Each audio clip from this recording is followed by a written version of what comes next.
Once upon a time, castles were full of life, loud noises, terrible smells, grand lords and ladies, endless servants, fierce knights, and juggling jesters. Primarily built in England and Wales after 1066, castles cemented the new system of feudalism, where people worked and fought for nobles in exchange for loyalty, protection, and the use of land. As a fortress as well as a home, a medieval castle was effectively a symbol of the lord's power and, with its hierarchy and festivities, represented a cross-section of medieval life more widely. But what was life really like in a medieval castle?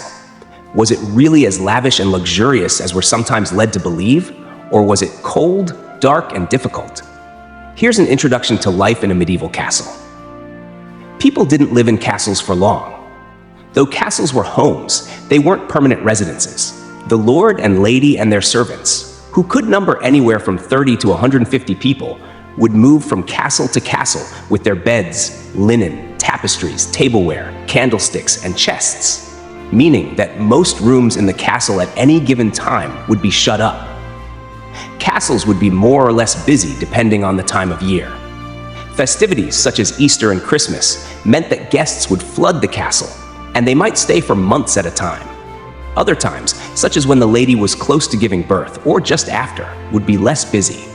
Sometimes, the lord alone would be called away for other business. His servants, such as his groom and chamberlain, would travel with him. In his absence, the day-to-day domestic affairs would be run by the lady of the castle. They had lots of rooms. Different castles naturally had different amounts of rooms. Early medieval castles and smaller ones generally consisted of a single tower, with each level containing a single room.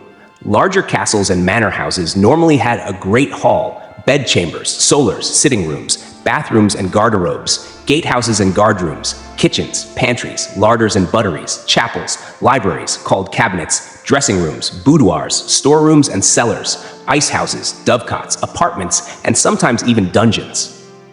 The Great Hall was the focus of the castle.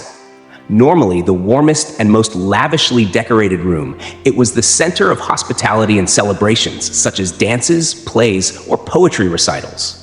Generally, castle owners had private apartments or a bathroom with an ensuite loo and a chamber where guests were welcomed. They might also have a private chapel. Often, the lord and lady's rooms were the safest part of the castle and closely guarded in terms of who could enter. Some castles even had separate buildings for the lord and lady's rooms, which could be defended even if the rest of the fortress fell. They weren't necessarily dark and cold. Though early castles had tiny windows and were probably dark and cold, later castles had larger windows that allowed more light in. Fireplaces weren't invented until the mid-medieval period. Until then, all fires were open, generating lots of smoke and not effectively spreading heat. The Great Hall generally had a large open hearth to provide warmth and light. Tapestries would have also provided some insulation. More private rooms like the chamber were equipped with beds with curtains and fireplaces, or movable fire stands. They also had square indents in the walls called lamp rests, where lamps or candles could be placed. Servants' rooms, normally above the kitchen, were small and lacked privacy, but were probably quite warm and smelled better than some other parts of the castle. Children played in castles. There would have been many upper-class children in castles. Though social norms involving children were different from today, children were loved and educated. There is plenty of evidence that they had toys, such as miniature items of furniture, which were likely meant to educate them about their future lives. They shared feather beds. There were even children who worked as servants. Children of wealthy families were sent away to live in a castle as a way of learning good manners and how the court worked.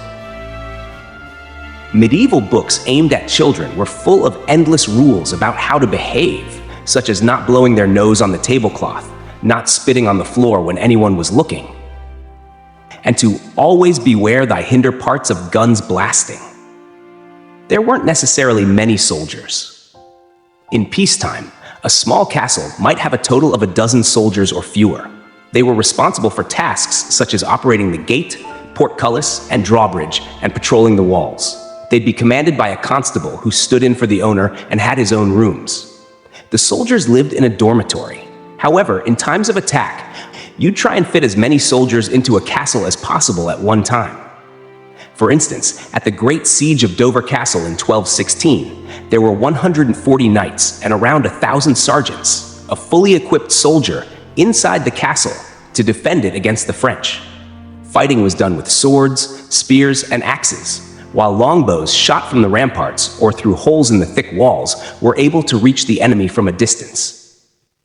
During peacetime, knights would hone their skills, create war machinery such as trebuchets, and make preparations to the castle in case it came under siege.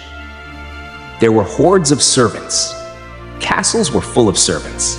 The poshest were pages and damsels, who would likely work more closely with the lord and lady and attend to their needs.